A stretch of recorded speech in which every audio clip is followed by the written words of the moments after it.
Hello,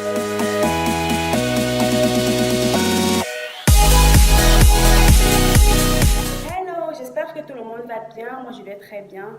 Donc, dans cette vidéo, on va essayer de définir c'est quoi exactement le développement personnel, quel est son but, quelle est sa finalité, quelle est la tranche d'âge concernée et pourquoi est-ce que c'est un domaine qui m'intéresse. Également aussi, pourquoi est-ce qu'on va commencer via Internet. Donc, si tu es intéressé par la vidéo, reste jusqu'à la fin.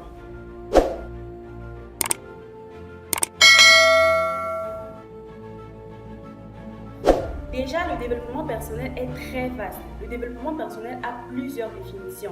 Mais la définition la plus simple qu'on va retenir ici, c'est que le développement personnel, c'est l'ensemble des techniques qui visent l'amélioration de soi, devenir la meilleure version de vous-même, c'est-à-dire se défaire de certaines croyances pathologiques et limitantes et d'améliorer vos performances. Donc, plusieurs personnes ont eu à pratiquer le développement personnel même sans se rendre compte. J'ai cité ici deux exemples. Quand une personne pratique du sport alors qu'elle n'aime pas le sport, c'est le premier critère. Tu n'aimes pas la chose, mais tu es obligé de faire cette chose-là parce que tu as un objectif à atteindre. Donc quelqu'un qui n'aime pas le sport et qui se retrouve contraint de faire le sport parce qu'elle doit perdre de la graisse par exemple, elle essaye de se dépasser, de se surpasser. Dans sa tête, l'objectif est clair, je dois perdre de la graisse, je n'ai pas le choix, je dois le faire. Et elle se dépasse et elle parvient à son résultat. Deuxième exemple, à l'école, je vais voir quelqu'un qui n'aime pas les mathématiques, mais qui est obligée de faire les mathématiques parce qu'elle n'a pas le choix, elle doit valider cette matière-là. Elle se dépasse, elle se bat, elle se dépasse et à la fin, elle obtient le résultat. On dit qu'elle a pratiqué du développement personnel. Quel est le but? Pourquoi est-ce qu'on doit faire du développement personnel? Pour 5 critères. Premièrement, le développement personnel vous permet d'optimiser votre productivité, de tout ce qui entre dans la confiance en soi, l'énergie positive, c'est tout ce qui entre également dans travailler intelligemment. Il y a des gens qui travaillent dur, mais ce n'est pas ça. Il ne faut pas travailler dur, il faut travailler intelligemment. La preuve, vous allez voir un pousseur par exemple qui travaille au marché, tous les jours il est sur le soleil, vous le voyez se battre et tout. Mais il n'y a jamais de changement, il est toujours au même niveau parce qu'il ne travaille pas intelligemment, il travaille dur. Donc le développement personnel vous permet d'optimiser votre productivité dans la mesure où vous travaillez intelligemment, vous êtes positif, optimiste et vous avez confiance en vous. Deuxièmement, le développement personnel vous permet d'améliorer votre composition physique. À deux niveaux, il y a l'endurance à travers le sport. Deuxièmement, c'est tout ce qui entre dans l'image de soi, soigner son apparence. On reconnaît le moine par son habit. Troisièmement, le développement personnel va vous permettre d'accroître votre culture à travers la lecture, la discipline. Je vais prendre un exemple simple. Un enfant qui vit par exemple seul et se lève chaque matin et dresse son lit. Voilà l'exemple que cette personne-là est disciplinée. Quatrièmement, le développement personnel vous favorise la maîtrise de soi. Il y a la maîtrise de soi face à la colère. Il y a des gens qui n'arrivent pas à se maîtriser devant des situations, elles éclatent tout simplement. À notre niveau, il y a des gens qui n'arrivent pas à se maîtriser face à la nourriture. C'est-à-dire qu'on est assis là, tout est calme. Mais dès qu'on entend le bruit des assiettes ou alors on est en train de servir le buffet, cette personne-là devient autre chose. Tu reconnais toute cette personne. Troisième catégorie, il y a des gens qui n'arrivent pas à se maîtriser face à l'argent. Il y a des gens qui se laissent dominer par l'argent. Mais avec le développement personnel, vous apprenez à garder votre calme, à respirer.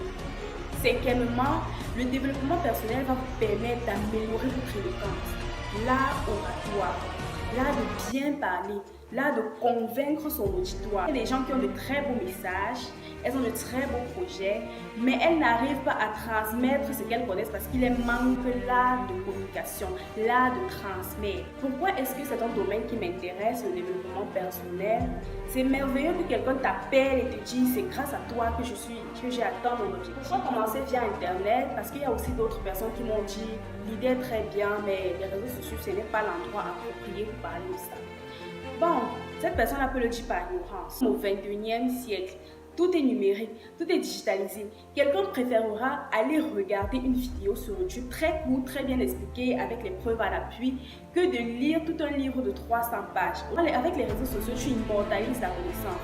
Un domaine comme le développement personnel, c'est un domaine de connaissance, c'est-à-dire que même dans 100 ans, quelqu'un va toujours venir chercher sur YouTube comment est-ce que je peux faire pour m'aimer, comment est-ce que je peux faire pour m'accepter, comment est-ce que je peux faire pour m'exprimer en public. Et avec l'internet, tu as une audience plus large, les opportunités sont beaucoup plus ouvertes. Quelqu'un par exemple qui est intéressé par le développement personnel mais ne se trouve pas dans la même ville que toi, comment est-ce que cette personne-là va faire pour bénéficier de ce que tu peux lui apporter? Ce n'est que via Internet.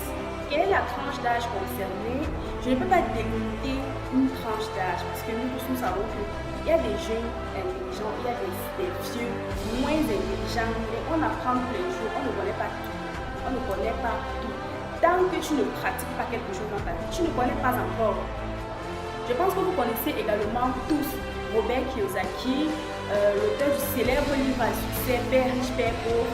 Il avait dit lors de ses interviews que la meilleure façon même pour être riche, pour gagner plus d'argent, c'est le développement personnel. Parce qu'on connaît tous la parole qui dit je te fuis, tu me suis, je te suis, tu me fuis. Donc c'est lorsque tu cherches l'argent activement là que tu as l'impression que l'argent n'est pas par rapport à toi. Mais qu'est-ce qu'il faut donc faire pour gagner de l'argent? Il faut travailler sur toi pour que l'argent vienne seul. Parce que si tu cours après l'argent, l'argent va toujours te fuir. Il faut travailler sur toi afin que l'argent vienne. Tu attires l'argent, c'est ça en fait pour la richesse. J'espère à mon niveau que j'ai éclairci certaines personnes à propos de la définition du développement personnel, de son outil. Merci.